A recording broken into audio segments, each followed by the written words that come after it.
You ever hear of Brené Brown? She's a professor who researches shame and vulnerability, and also a podcaster and author and speaker and all that stuff. In one of her early podcast episodes, she talked about a concept she calls FFT, and we're going to chat about that today in conjunction with chopping and slapping some minis. With contrast paints. Not chips, dips, chains, whips.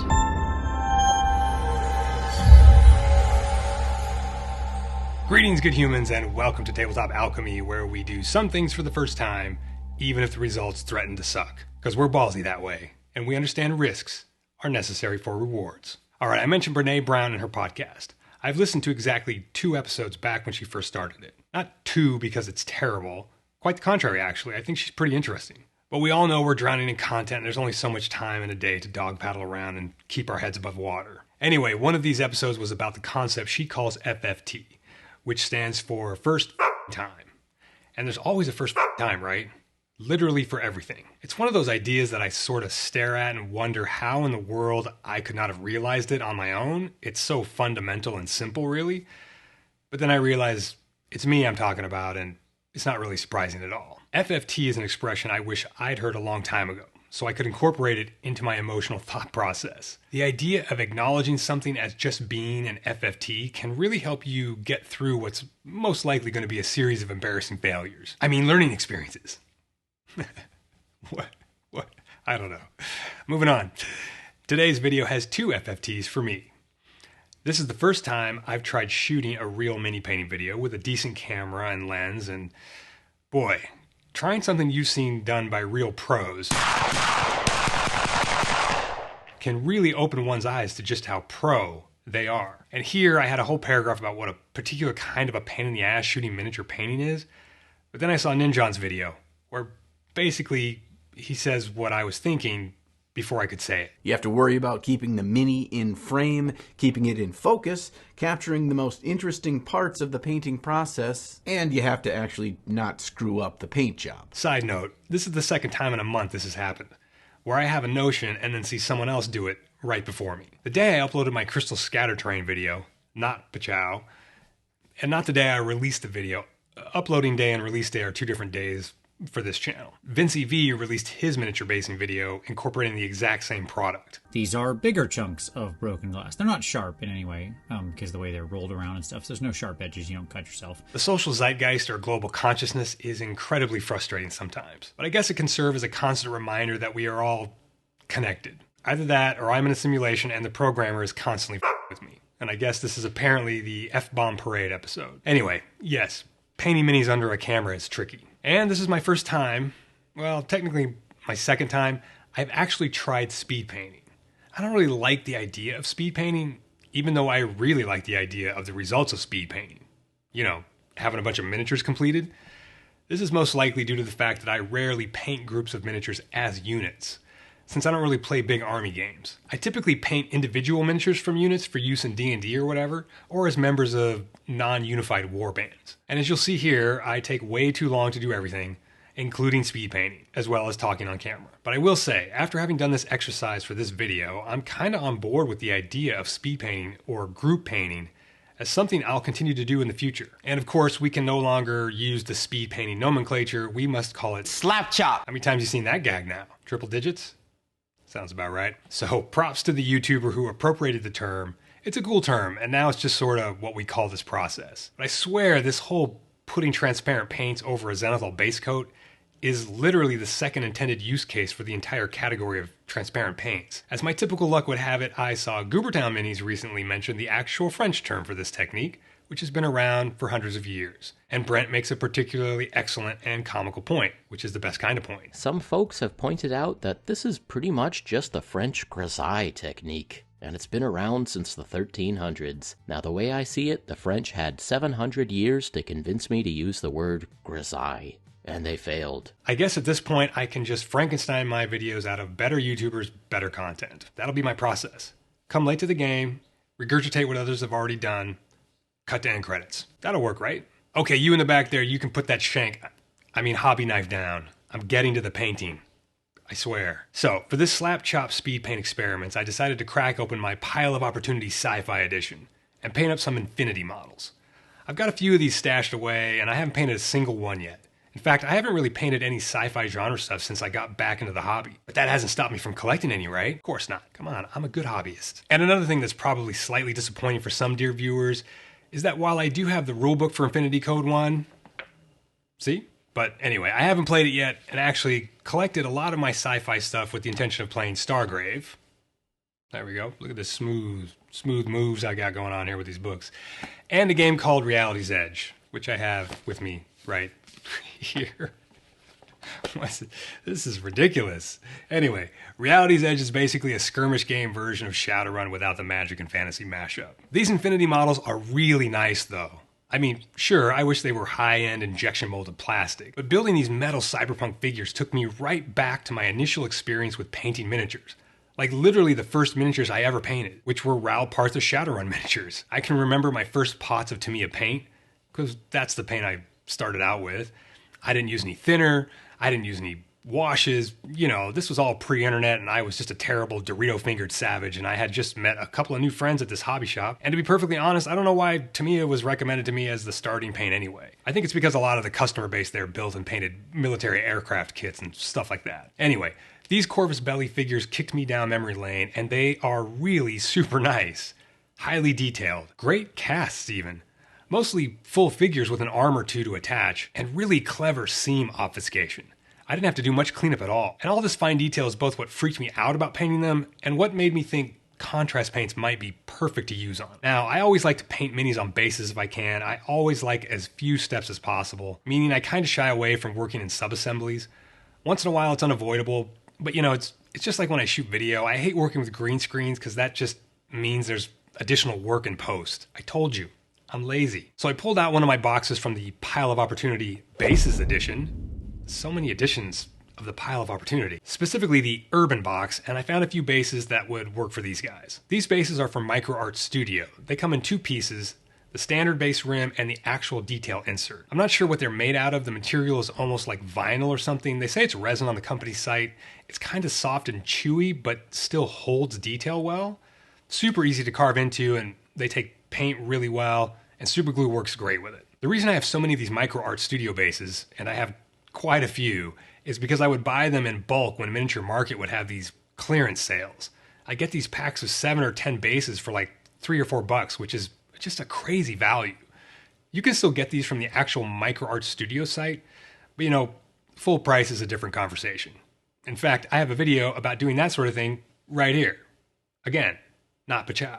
Anyway, these miniatures have the sort of standard tabs a lot of metal minis have for either slotted bases or company names or whatever. So I usually trim these down with clippers and an X-Acto knife to sort of create organic pins to stick into the bases, just for added strength. So you can see here I kind of messed up some of the dremeling, but it's not an exact science. At least, not on my hobby desk. I don't sweat this kind of stuff, definitely not for tabletop quality paint jobs. You can always cover this kind of thing up with basing materials or whatever. I glued up the various arms and weapons, and Corvus Belli really does nice design work. Each piece had a nice supported fitting area, and I just used super glue and a little bit of kicker. So then I primed them up for this SlapChop thing. But I went with a blue primer for the shadow areas, and to be perfectly honest, I probably didn't go dark enough. I don't generally like to go full black for the shadows. To me, the transparent paints just don't work quite right over super dark undercoats. Essentially, you can't really see any color when they go over black. But in this particular case, I definitely should have gone a couple shades darker. Then I just dropped a lighter gray on them from the top with the airbrush, and I'm using Stynylrez primers and just sort of mixing up my own colors. I gotta say again, these are really some good looking miniatures. On the first figure, I attempted very poorly to do the Marco Frazzoni technique of SlapChop. But I would need A, to get much better at painting, and B, need a much darker undercoat to make that really work. He makes it look so easy and so cool. And on top of my abilities being way below par, it was also taking a super long time. So I ditched that after the first one and went for a standard dry brush. This is definitely a new process for me. This sounds kind of dumb, but I don't think I'm a very good dry brusher. I don't think I'm very good at dry brushing. I know like dry brushing is sort of the easiest skill to learn in mini painting, but I feel like it's one of those easy to learn, tough to master sort of things. But as we all know, practice is what makes us better. And you know who needs a lot of practice. I'm talking about me. I need a lot of practice. Surprise. I use oh boy. Somebody's gonna hire me for something, right? I use the Army Painter brand of Artist Opus knockoff brushes for this. I have some makeup brushes too, but I just hadn't tried these Army Painter brushes out yet. Seemed like the perfect time to use them. They're fine. I think I wish they were like 10 or 20% softer, but again, this is coming from someone who doesn't have a lot of experience with this technique yet, so maybe they're perfect and I just got to develop a feel for them. Anyway, it's finally time for some paint. So let's talk about color scheme for a second. I'm terrible at coming up with color schemes.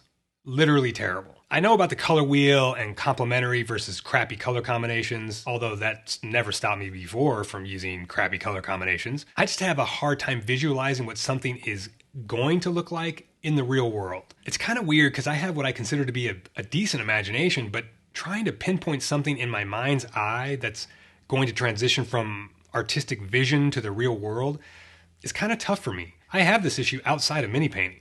Like, as an example, when I set up for shooting, say, an interview, often the on-camera talent will have a couple of shirts or tops to choose from, and I usually have to ask them to put a particular shirt or something on so I can physically see it in the space in order to make a decision. So trying to come up with paint schemes for minis is always frustrating for me. And I've tried the technique before where you take a photo of the mini and drop it in Photoshop and whatever and like roughly color it. And that kind of helps a little bit, but for it to really work for me, I'd have to put in like a lot of time coloring the image to...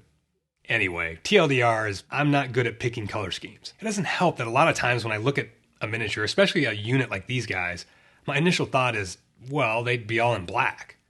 Or maybe some kind of camouflage based on whatever environment they're assaulting or fighting in. And I usually steer clear of the box art. I'm not sure why that is. Mostly it's because I want to feel like I'm doing my own thing, and then probably a little bit because I know my skill level is so much lower than the box art artists. At some point, you just got to plunge ahead. Just got to get stuff done, right? So I just got some paints out. The one idea that occurred to me when I saw the sculpts was that their jackets are really cool, and I had this image of beaten leather coats. I figured their pants would be black, then I realized the coats seemed to be overcoats, and they had other coats under the overcoats.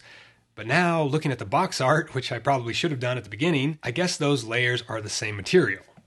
I didn't get that by looking at the actual sculpt, so I ended up choosing OD green for the third color. Brown, black, and green. Super creative. I guess they're getting in tussles in the forest or something, even though they're cyberpunky. Most of the paints I used on these guys are Citadel contrast paints. Definitely not a sponsor. Now, I kind of like painting coloring book style where I block in the entire figure with base colors before doing details and highlights. To try to get some variance in texture, if not color, I went with a regular paint for these extra military style bags they all have slung over their shoulders. I typically paint anything that is going to be black or metal with black Templar contrast, so I went over all the guns and holsters and armored knee pads with that. Some of the straps, and there are a ton of straps, and bandoliers, and more straps, and buckles, and buttons, and even more straps. A couple of them stood out, so I decided to hit them with a different color, but clean them up a bit with white to pick them out. And these backpack / parachute things, I almost went with a rusty orange, and I still kind of wish I had. I actually ended up just adding a little blue to the green to add, again, some differentiation.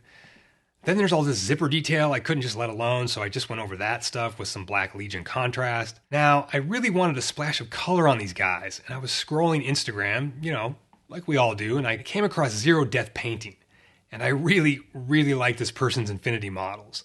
These red gun bits are so cool, and of course the weathering is top notch. So, I just stole that idea and cleaned up the areas I wanted to paint red with white, and then went with a mix of these three colors for what I hoped would be a sort of rusty red. Definitely far from perfect, but the pop of color really looks cool to me. Not as cool as Zero Death Painting by any means, but still better than like all black or gunmetal. I added orange to the end of the rocket launcher just for, again, a little bit of variance. And then for their heads, all I could see in my mind was Ghost in the Shell imagery. And so I figured the brain cases would be basically white, and I held off on choosing the faceplate color till the very end. I figured I'd want some kind of color on the faceplates, so I did clean them up with some white. Again, I kind of wanted to go with orange, but I was too timid to try it, which is nonsense because I can just paint over it. I mean, I still could. It's just that whole lazy thing, remember? But for brain cases, I put down some of the Apothecary white contrast, and here, something happened that I've never experienced personally before. The white P3 paint reactivated under the contrast paint. I've literally never had paints reactivate, like ever. I've used P3 white under contrast quite a bit. So yeah, pretty strange. Anyway, then I moved on to the bases. Typically I like doing bases, but since I was quote unquote speed painting, I figured I'd just do something relatively simple and add a few washes. I used some metallics for the cool textures on these prefab bases and messed around with these pipe colors here for a bit. And the weird blue I put down on this one is just because the texture reminded me of this industrial blue plastic siding or roofing material I've seen before. I think actually what the base was intended to be like some kind of terracotta tiles or something. And the washes are always fun because they're so easy, right? Yeah, I'm right. Washes are fun because they're easy. I finally decided to just sort of use the box art color on the faceplates, and it's not my favorite. I think I might go back one day and maybe try something else. Probably that orange I keep talking about. Maybe just on the sergeant or whatever the leader's rank is there. Who am I kidding? I'm never going back to these. There's way too many other minis for me to mess up. I gotta get cracking. I went in for some highlighting and cleaning up some detail, and I tried to keep reminding myself that this was supposed to be a speed paint project. I just simply didn't know when to stop. Basically, I just quit when I realized that I would just keep working on these for days and days if I didn't. And that's not to say they would have come out amazing if I had continued. It just means I would have spent a lot of time getting a somewhat higher level of mediocrity. But there are so many details on these figures that I could have probably spent another week on them. I mean, I didn't even weather these guys. Okay, originally I ended the work there, but I just couldn't quite stop. I had to do a little bit of weathering. I just couldn't get over not having those cool metallic scratches, at least on the red parts of the weapons. So off camera, I doused those OD green bags with Citadel Athenian Camo Shade. Athenian Camo Shade? Athenian? I can never remember that one, but anyway, you know what I'm talking about, the Camo Shade. Sort of a green-brown. And then I matte varnished the minis, which is what I always do to finish them. And then I went back with the metallics to both touch up the metallic bits that got dulled by the matte spray, and then I just did little tiny weathering on the red parts of the weapons. I feel much better, even though there's a ton more work that could be done on these guys. But there they are, the results of my SlapChop speed paint exercise. Now, because I recorded every single bit of painting, except for the last part, I know exactly how long I spent on them. And it's a little embarrassing. I spent over 10 hours on these 4 figures, not counting the building and priming phase. But what's even more embarrassing is had I not made this a specific speed painting project, I would probably still be working on them, and I'm 100% sure that the results would not have been much better. But hey, I painted some miniatures. And despite the uncomfortableness of the camera setup or whatever, I do really enjoy the act of painting. It's just a cool thing for me.